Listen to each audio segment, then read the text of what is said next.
네, 뉴플리 오늘 제목은요. 민주당 한동훈 장관 파면해야 한동훈 이재명 죄가 없다는 뜻 아냐입니다. 지난 새벽 조국 전 법무부 장관, 이재명 대표 영장 기각 소식 실시간으로 SNS를 통해 전했습니다. 70명의 검사가 300회가 넘는 압수수색을 벌인 결과라고 꼬집었는데요. 이원석 검찰총장 오늘 출근길에 법원과 검찰의 견해 차이가 있긴 했지만 아직 본격적인 재판 시작되지도 않았다는 점 강조했습니다.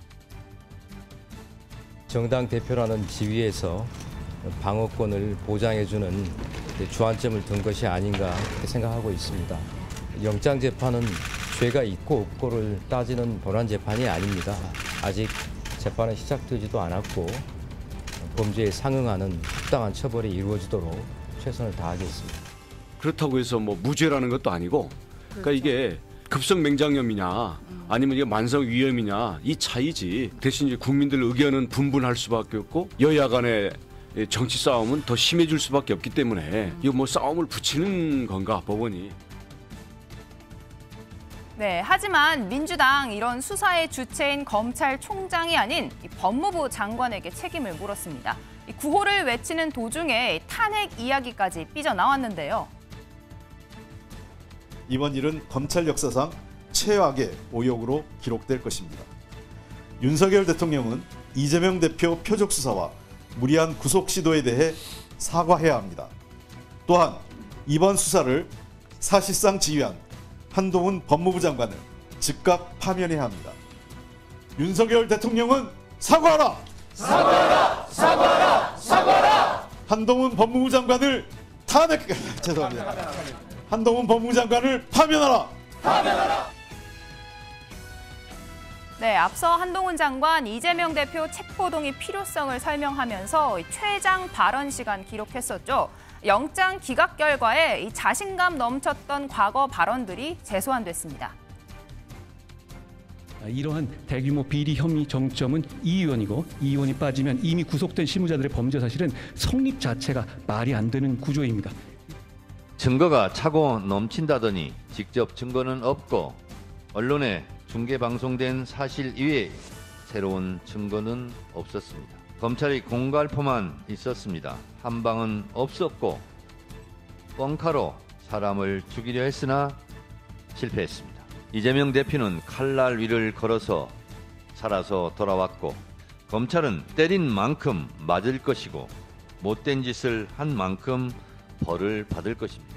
제1야당 대표를 이렇게 산산이 난도질을 할 수 어떻게 있습니까? 한동훈 장관 국회에서 얼마나 날뛰었어요. 한동훈 장관이 깨끗하게 사퇴를 하고 잘못을 사죄하고 안 그러면 대통령이 해임하고 안 그러면 국회에서 탄핵해야 된다.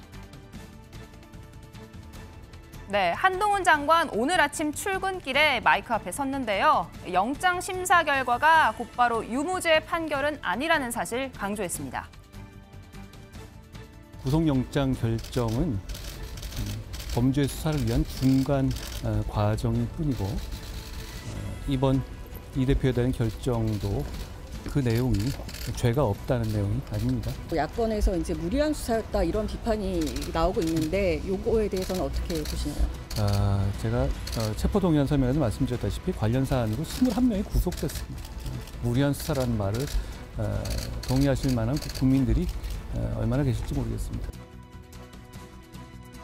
네, 그럼에도 이번 법원의 판단으로 이재명 대표에 대한 수사 동력이 떨어질 수 있다라는 이 지적에 대해서는요, 이렇게 설명했습니다. 수사 동력이 떨어질 수도 있다는 우려도 나오는데요. 범죄 수사는 진실을 밝혀서 책임질 만한 사람에게 책임을 지게 하는 절차입니다. 동력 같은 건 필요하지 않습니다. 시스템이 동력입니다. 좀 검찰 수사가 약간 정치 영역으로 들어오다 보니까 뭐 영장 결과가 뭐 바뀌고 이런 뭐 얘기를 하시는 분도 있던데 뭐 그런 거는 어떻게 보시는 거예요? 정치인이 범죄를 저지른다고 해가지고 사법이 정치가 되는 건 아니고요. 그래서도 안 됩니다. 저희는 통상 사건에 따라서 사건에서도 뭐 중간에 영장 기록되는 거 많이 보셨잖아요. 뭐 그런 정도입니다. 흔들림 없이 수사할 것이라고 생각합니다. 네, 이런 가운데 이준석 전 대표가 등판했습니다. 민주당이 장관 탄핵에 나설 것이다 이런 전망을 내놓은 데 이어서요. 검찰 측에서도 예상치 못한 결과에 영향을 받을 것이다 이런 관측을 내놨습니다. 주도적으로 이번에 보면은 법무부 장관이 앞장을 섰던 것 같고 그러다 보니까 결국 책임을 져야 된다는 얘기가 나온다면은 한동훈 장관에 대한 이야기가 나올 수밖에 없는 상황 아니냐 이렇게 돼 있고 이거는 양쪽에서 나올 겁니다. 검찰 내부 구성원들 입장에서도 이준석 전 대표야 예전부터 언론에서 말하는 거 보면 한동훈 장관한테 묘한 열등감이나 컴플렉스를 갖고 있는 것 같거든요. 그래서 별로 의미 있는 논평은 아닌 것 같고요.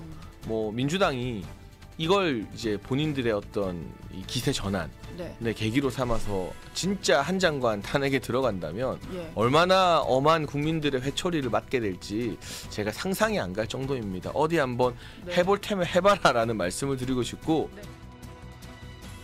네, 오늘 새벽부터 영장 기각 소식에 SNS에 이렇게 글을 올리던 민주당 의원들 아침 인터뷰를 통해서요. 한동훈 장관 책임론에 불을 지폈습니다. 체포동의안 구속영장을 무리하게 이제 밀어붙이지 않았습니까? 지난주 그 장관이 국회 와서 설명을 할 때도 마침 유죄를 확신하는 듯한 그런 그 밀어붙이는 장관의 태도 여기에 대한 책임을 져야죠. 그러면 선임 법무장관들은 자기보다 덜 똑똑해서 또 혹은 그 국회의원을 구속해야 될 필요성이 덜 필요하다고 해서 그렇게 간단하게 했을까요? 한동훈 장관은 그냥 피의자 집단 사냥터로 보고 사냥감으로 본다고 그러니까 그 잘못된 시각에 대해서는 반성을 하고 사과를 할 필요가 있다고 생각합니다. 네, 하지만 그럼에도 불구하고 최근 국무총리 해임 건의, 이상민 장관 탄핵 등 민주당의 이런 연이은 비슷한 카드 민심을 얻을 수 있을지는 의문이라는 점도 덧붙였습니다. 그러면 예를 들어서 경우에 따라서 탄핵 소추는 모른다도 해임 건의 만약에 카드나 이런 게 나온다면 하겠어요? 받아들이겠냐고. 국민이 저 안 되겠다 혀를 끌끌 차시는 게 더 유용한 정치적인 부담이 된다고 생각합니다. 왜냐하면 저희가 해임건이라든가 탄핵 같은 거를 한 번도 안 하다가 요번에 정말 또 한번 꺼냈다면은 모르겠는데 그동안에 저희가 조금 남발을 한 경향이 있어서 네, 설전 부위원장님, 정의당이 오늘 내놓은 논평입니다. 한동훈 장관, 이원석 총장 책임을 피할 수 없다. 한 장관의 표현을 빌리자면 자범 수준의 자해 일삼는 사람의 범죄 혐의를 결국 검찰이 소명하지 못한 것이다. 아까 영장 심사 결과 TPO에 맞는 결정이라고 하셨는데요. 정의당의 이런 논평은 어떻게 보셨습니까? 그러니까 뭐 정의당에서 이 정치적 의도 있는 수사였음을 영장 기각이 증명했다라고 하는데 저는 오히려 뭐 이것도 일리는 있습니다만은 그 지금 영장 청구 자체는 뭐 온전한 순수한 사법 수사다. 사법 영장 청구다. 이렇게 평가하고 싶지는 않아요. 그러니까 분명히 정치적 의도가 들어있는 수사라고는 저는 판단을 합니다. 야당 대표이기 때문에요. 대표에 대한 수사이기 때문에. 근데 이제 그 영장이 이제 오히려 사법부의 담장을 넘어가서는 그 담장을 넘지는 못했다는 것이거든요. 영장 발부까지는. 저는 오히려 이런 부분에 있어서 영장 발부를 함에 있어서 영장 판사는 오히려 정치적 의도라든지 어떤 분위기라든지 이런 거에 대해 전혀 동요하지 않고 그냥 증거만 바라만 보고 오히려 판단을 했다라고 생각을 하거든요. 저는 그래서 정의당의 어떤 논평도 저는 어느 정도 일리가 있다고 봅니다. 네, 이런 부분에 대해서 장해찬 최고위원님, 원희룡 장관은 좀 다른 얘기를 했습니다. 오히려 법원이 조금 여야 정치 싸움을 붙이는 것 아니냐 이런 논평을 내놨는데요. 어떻게 보셨습니까? 혐의 소명은 인정하면서 증거인멸 우려는 없다고 영장 기각한 것 법원이 어정쩡한 이도저도 아닌 태도를 취한 것으로 보여지는데요. 그것을 떠나서 사법부 판단을 존중한다면 그 결정문 안에 나와 있는 혐의 소명에 대한 내용이나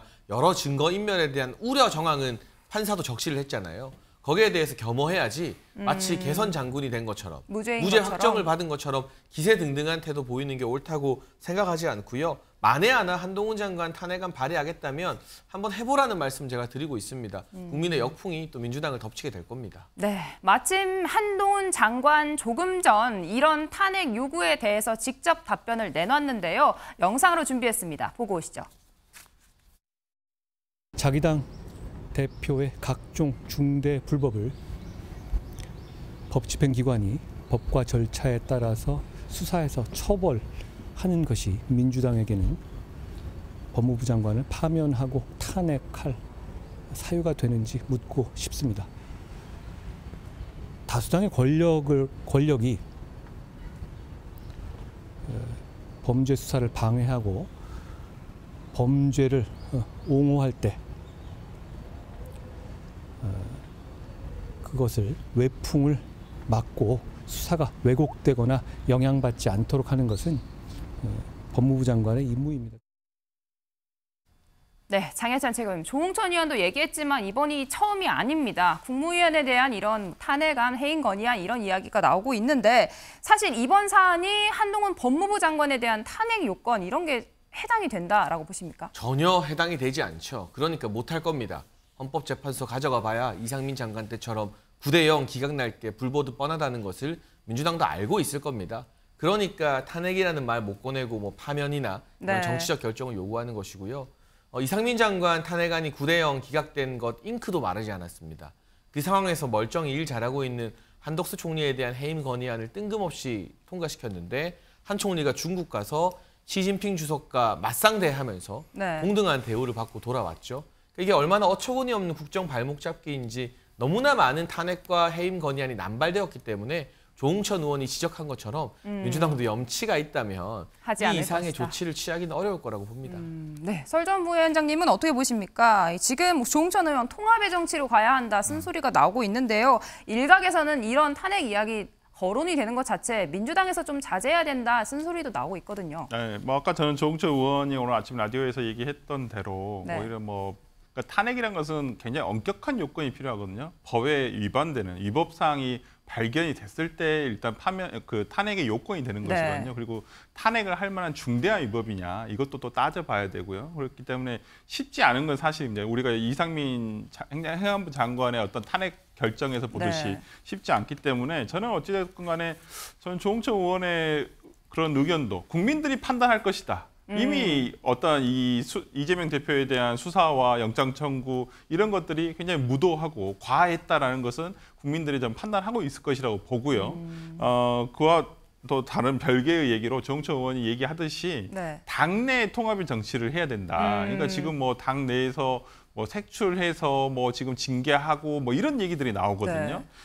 저는 이것들이 어떤 민주당을 지지하시는 분, 뭐 물론 거기에 찬성하시는 분도 계시겠지만은 어떤 중도층이라든지 외부에서 봤었을 때 오히려 민주당 안에서 왜 그렇게 싸우지? 오히려 저는 영장 기각이 되면서 민주당의 이러한 그 잡음들이 이제 일단은 소멸될 가능성이 굉장히 높다고 보고요. 빠른 진정세로 오히려 10월 11일에 지금 있을 강서구청장 선거에 상당히 올인을 해야 되는 상황이 아닌가 싶습니다. 네, 임재 변호사님, 한동훈 장관 이야기 잠깐 짚고 가겠습니다. 구속영장 기각이 죄가 없다는 것 아니다. 그리고 수사 동력 이야기에 대해서는 동력은 필요 없다. 시스템이 하는 일이다 했거든요. 이런 점에 있어서는 시스템상으로 정치적인 어떤 고려 없이 법원까지 간다며 혐의 입증 굉장히 자신하는 모습인데요. 법조인 입장에서 어떻게 보셨습니까? 네, 앞서 한동훈 장관 말처럼 구속영장이 확인됐는지 여부, 그러니까 구속됐는지 여부와 재판에서 이제 최종적으로 유죄인지 무죄인지 다투는 여부는 전혀 별개의 문제입니다. 최근 뭐 마약 혐의로 무리를 빚고 있는 배우 유한 씨도 사실 지금 구속영장은 기각이 되었거든요. 그렇기 때문에 별개의 문제라는 점은 맞습니다. 다만 지금 이번 결정에서 보다시피 다툼의 여지가 있다. 범죄 혐의 소명 부분에 다툼의 여지가 있다고 본 부분들이 있었습니다. 사실 다툼의 여지가 없다면 재판까지 갈 리도 없겠죠. 모든 사건은 다툼의 여지가 있겠지만 일단 이 구속 여부를 심사함에 있어서 한번 다툼의 여지가 있다고 본 부분에 대해서 검찰은 반드시 플러스 알파를 가지고 대비를 해야지 재판에서도 승기를 잡을 수 있는 것이기 때문에 지금 상황에서 어떤 뭐 수사 동력을 잃었다거나 기세를 잃었다고 볼 수는 없겠지만 또 그런 것에 의해서 검찰의 수사가 좌지우지 되어서도 안 되겠죠. 하지만 추가적으로 이 혐의를 입증할 만한 플러스 알파를 확보하는 데는 총력을 기울여야 될 것으로 보입니다. 오히려 이번 결정으로 검찰이 조금 더 단단하게 혐의 입증에 뭔가 자료를 더 찾을 것이다. 이런 이야기 해주셨는데요. 장혜찬 최고위원님, 이런 가운데 오늘 검찰이 송영길 전 대표 자택 압수수색에 나섰습니다. 민주당에서는 검찰의 보복성 물타기 수사다 이렇게 지적하고 있는데요. 어떻게 보셨습니까? 이게 송영길 전 대표 돈봉투 사건과 관련해서는 중간 전달책인 윤관석 의원이 법정에서 이미 시인을 했습니다. 네. 액수만 다를 뿐. 그러니까 이게 이재명 대표 사건과는 전혀 무관한 것이고요. 돈을 만들었다는 사람, 돈을 전달했다는 사람이 모두 나왔습니다. 근데 지금 이로 인해 이익을 본 사람과 돈 받았다는 사람들만 부인하고 있는 상황이라 이처럼 증거가 명확하게 확보된 사건도 찾아보기 힘든 지경이라고 생각합니다. 네. 송영길 전 대표 건과는 무관하다 논평을 해주셨습니다. 오늘 뉴플리 여기까지 듣겠습니다. 다음 앵커의 픽 함께 보시죠.